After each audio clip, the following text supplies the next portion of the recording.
If you look at the Russian-Ukrainian war, and if you were following just the English language media, English language communication channels, which dominate the world's communication channels, you could be forgiven for thinking that the sanctions on Russia are basically a good idea and are essentially working, and most people see it that way.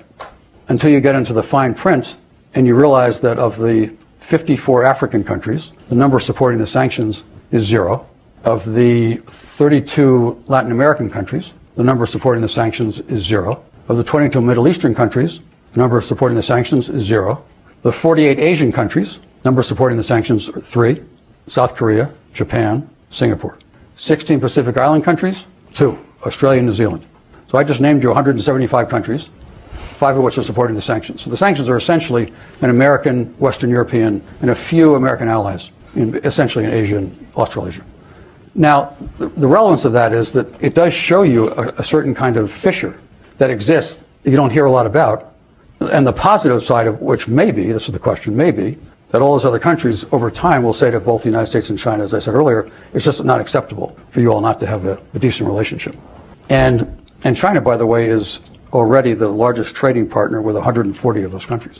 And China, I was just in China earlier this week, listening to there's a new sort of, well, a more prominent form of a term of art the Chinese are using called Chinese modernization.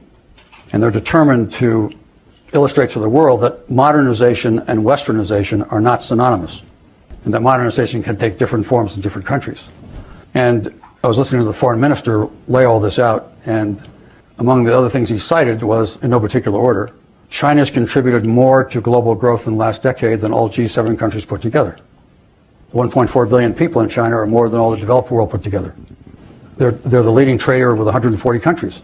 The trade between China and ASEAN, this is amazing, the trade between China and ASEAN is bigger than the trade between the United States and the EU.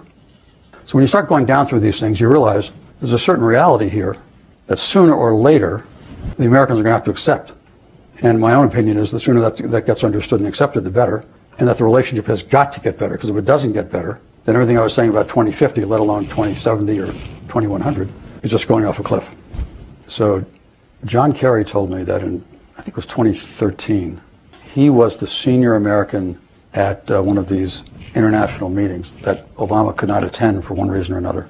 And so he was the person who took the meeting with Xi Jinping. And Xi Jinping in that meeting said to John Kerry, by the way, let me tell you about something I'm thinking about.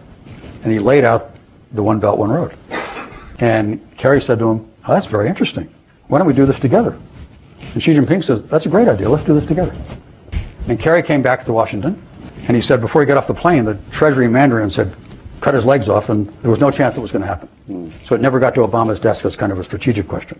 But I tell you that story because if you were reading today the characterization of One Belt, One Road, you would think this was some kind of malevolent tactic to get control of the world on the part of the Chinese, which it is not.